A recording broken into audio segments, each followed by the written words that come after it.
Bonjour à toutes et tous.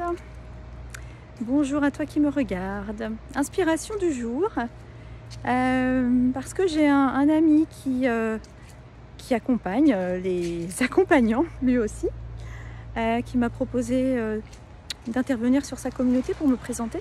Et là, je me suis dit, qu'est-ce que je vais bien pouvoir dire? Pourquoi? Parce que vous le savez certainement si vous êtes en activité en tant qu'indépendant et si vous souhaitez vous faire connaître à travers votre communication, ou ça va, mon message parlera plus généralement à pas mal d'entre vous, il y a cette notion de pouvoir s'annoncer de façon claire, de façon synthétique, de rentrer si possible dans une case, ça serait mieux que plusieurs. Et c'est ce que j'ai essayé de faire pendant 20 ans, quand j'ai travaillé chez BNP Paribas. J'ai, peut-être comme certains d'entre vous, essayé de rentrer dans des cases. Dès le départ, ça n'a pas matché, en tout cas au niveau des cases, parce que je suis restée 20 ans dans l'entreprise, j'ai occupé différents postes, mais finalement, je m'ennuyais très vite. J'avais rapidement besoin de faire autre chose. Et quelque part, dès lors que j'arrivais à rentrer dans une case, j'avais qu'une envie, c'était en sortir. Et c'est étonnant. Alors j'ai longtemps cru que j'étais inadaptée, trop exigeante, jamais contente. Et puis, comme j'ai découvert récemment la notion de multipotentialité, même si j'estime que je n'ai que certaines caractéristiques et pas toutes, il y a un peu de ça, et je pense que, en tout cas à l'époque chez BNP Paribas, c'était pas du tout à la mode d'être un peu touche à tout, généraliste, et d'avoir la bougeotte. C'était précisément l'inverse qu'on nous demandait. Voilà, j'en ai souffert dans ma vie en entreprise, tout en faisant aussi, je pense, une forme de challenge personnel. Et j'ai eu la chance, je ne crache pas dans la soupe, d'avoir travaillé dans une entreprise où j'ai pu vraiment changer régulièrement de poste et faire plein de choses, et du coup découvrir plein de facettes de moi qui me sont utiles aujourd'hui.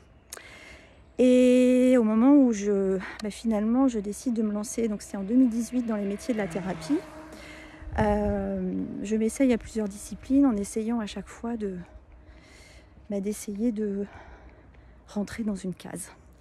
Alors je suis quoi, c'est la grande question, notamment des thérapeutes et des accompagnants, mais aussi de tout un chacun peut-être, dans notre parcours professionnel. Ce qui va nous identifier finalement, c'est le job qu'on nous a donné, ce qui est écrit sur notre carte de visite ou sur notre en-tête de mail, ou bien sur notre plaquette.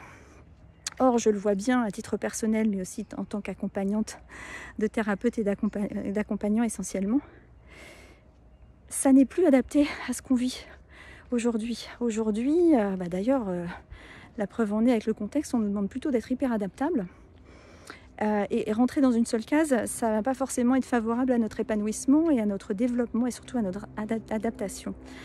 Donc à titre personnel, après avoir essayé de me casifier, j'ai décidé de... Alors, j'ai encore une petite tendance, on ne se refait pas complètement, mais j'ai décidé d'arrêter d'essayer de me casifier, parce que je me rends compte que, comme moi je suis en perpétuelle évolution, comme beaucoup d'entre vous, mon identité en tant qu'accompagnante, elle est bien sûr conditionnée par ce que je vis et ce que je peux apporter du coup.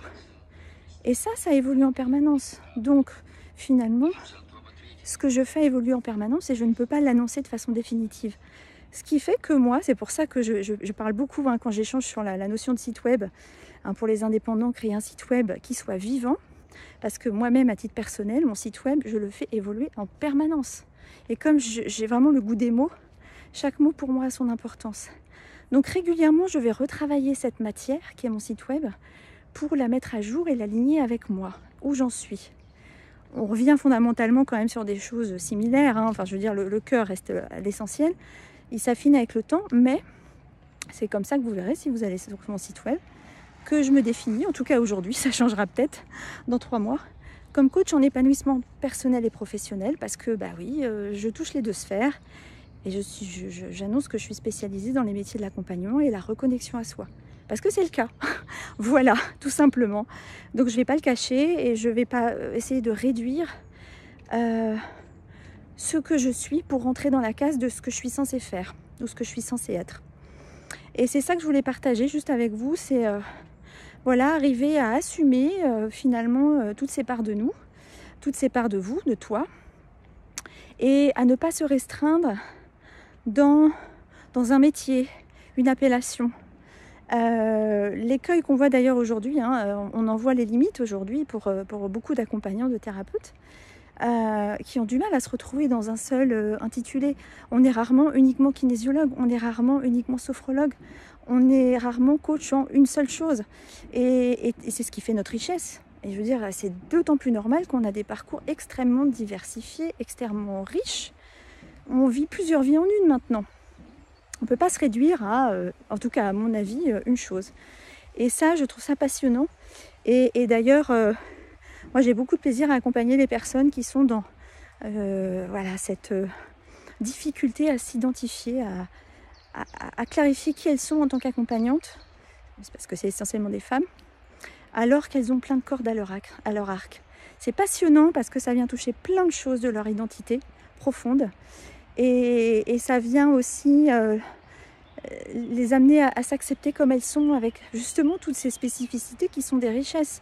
Maintenant, parfois, il faut, voilà, l'enjeu c'est d'arriver à trouver une ligne directrice, le fameux alignement dont je parle, hein, aussi dans son activité, dans sa façon de la lancer, dans le fait de la construire pour que ça soit une activité qui débute de façon qui soit stable et pérenne, tout en s'accordant de pouvoir l'enrichir, la diversifier à loisir, hein, pour justement être dans sa joie.